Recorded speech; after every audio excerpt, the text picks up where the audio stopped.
Hello दोस्तों, क्या हाल है। उम्मीद करती हूँ कि आप स्वस्थ मस्त होंगे। तो बढ़ते हैं देश दुनिया की तमाम खबरों की ओर। आज की पहली खबर। मध्य प्रदेश में कांग्रेस प्राइवेट सेक्टर से कराएगी जातीय जनगणना। महू में आयोजित कांग्रेस की आम सभा में कांग्रेस नेता राहुल गांधी ने जातीय जनगणना पर जोर देते हुए कहा कि देश में मध्य प्रदेश में यदि कांग्रेस की सरकार आती है तो वे जातिगत जनगणना कराएंगे, ताकि यह पता चल सके कि सरकारी पदों पर, उद्योगों में, नौकरियों में किस जाति के कितने लोग हैं। प्रधानमंत्री नरेंद्र मोदी जातिगत जनगणना से डरते हैं, लेकिन कांग्रेस शासित राज्यों में जनगणना पर काम शुरू हो चुका है। मध्य प्रदेश शिक्षक भर्ती 2025। मध्य प्रदेश कर्मचारी चयन मंडल (एमपीएसबी) ने मध्य प्रदेश शिक्षक भर्ती 2025 के लिए नोटिफिकेशन जारी कर दिया है। उम्मीदवारों के लिए आवेदन की शुरुआत 28 जनवरी से की जाएगी। वे ऑफिशियल वेबसाइट esb.mp.gov.in पर जाकर आवेदन कर सकेंगे। मध्य प्रदेश में सरकारी टीचर भर्ती के लिए निकली वैकेंसी में माध्यमिक और प्राइमरी टीचर के पद शामिल हैं। एमपी बोर्ड परीक्षाओं की तैयारियां शुरू। माध्यमिक शिक्षा मंडल की बोर्ड परीक्षाओं के चलते सरकारी स्कूल के टीचर्स के अवकाश पर रोक लगा गई है। स्वास्थ्य कारणों से ही टीचर्स अवकाश ले सकेंगे। 10वीं और 12वीं की बोर्ड परीक्षा के लिए जिले के 140 स्कूलों को सेंटर बनाया गया है। एग्जाम की तैयारी के चलते जिला पंचायत सीईओ सिद्धार्थ जैन ने एक मीटिंग भी की थी। इसमें उन्होंने कहा था कि बिना अनुमति किसी भी टीचर को छुट्टी नहीं दी जाए। एमपी के 500 गांवों की बदलेगी सूरत। राज्य सरकार ने 313 ब्लॉक में एक वृंदावन ग्राम तैयार करने का निर्णय लिया है। न्यूनतम 2000 की आबादी और 500 गोवंश वाले गांव को वृंदावन ग्राम के तहत चयनित किया जा रहा है। मध्य प्रदेश की आंगनबाड़ियों को अब वृंदावन ग्रामों से कनेक्ट किया जाएगा। यह कदम वृंदावन ग्रामों में गोपालन के तहत उत्पादित दूध की खपत को सुनिश्चित करने के लिए उठाया जा रहा है। दूध आंगनबाड़ियों को मुहैया कराया जाएगा। एमपी पुलिस को 20 साल बाद मिलेगा digital wireless set. Bhopal police smart policing के तहत 2005 से उपयोग हो रहे पुराने वायरलेस सेट्स को बदलकर न्यूजीलैंड निर्मित डिजिटल वायरलेस सेट्स अपनाने जा रही है।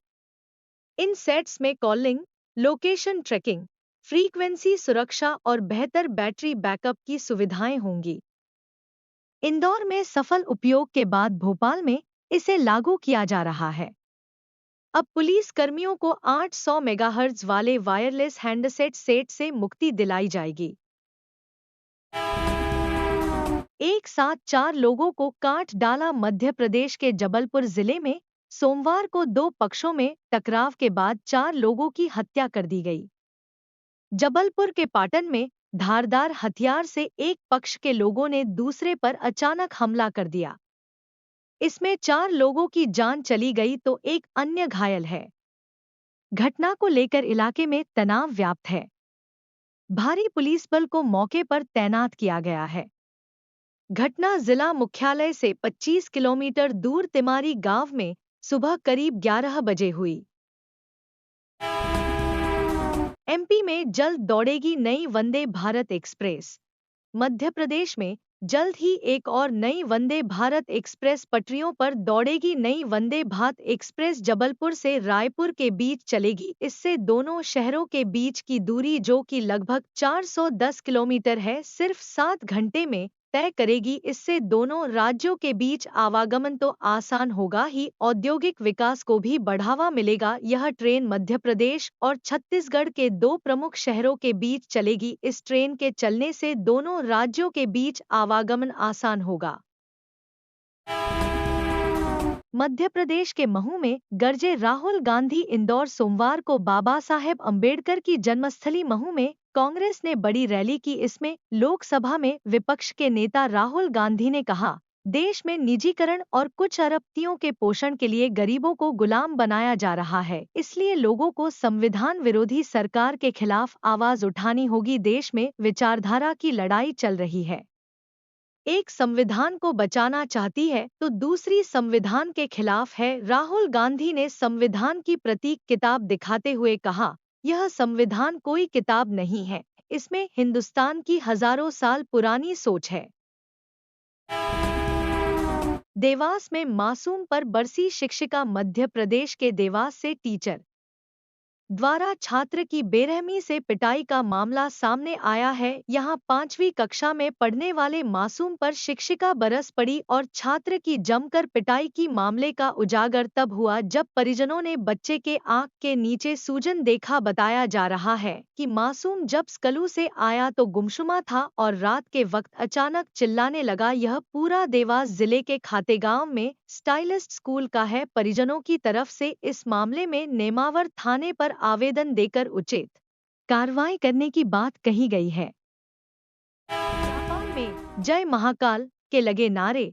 मुख्यमंत्री डॉक्टर मोहन यादव जापान की यात्रा पर हैं। सीएम यादव वहां के उद्योगपतियों और निवेशकों से मुलाकात कर ग्लोबल इन्वेस्टर्स मीट के लिए आमंत्रित करेंगे। यादव उद्योगपतियों को मध्य प्रदेश में निवेश के अवसरों के बारे में जानकारी देंगे। वे कई शहरों में 1-to-1 चर्चा करेंगे और निवेश के संभावनाओं पर ध्यान केंद्रित करेंगे। सीएम 1 फरवरी को भारत लौटेंगे। जापान पहुंचने पर प्रवासी भारतीयों ने उनका भव्य स्वागत किया। इस बीच जय श्री राम, जय महाकाल, भारत माता की जय और वंदे मातरम के नारे भी लगे।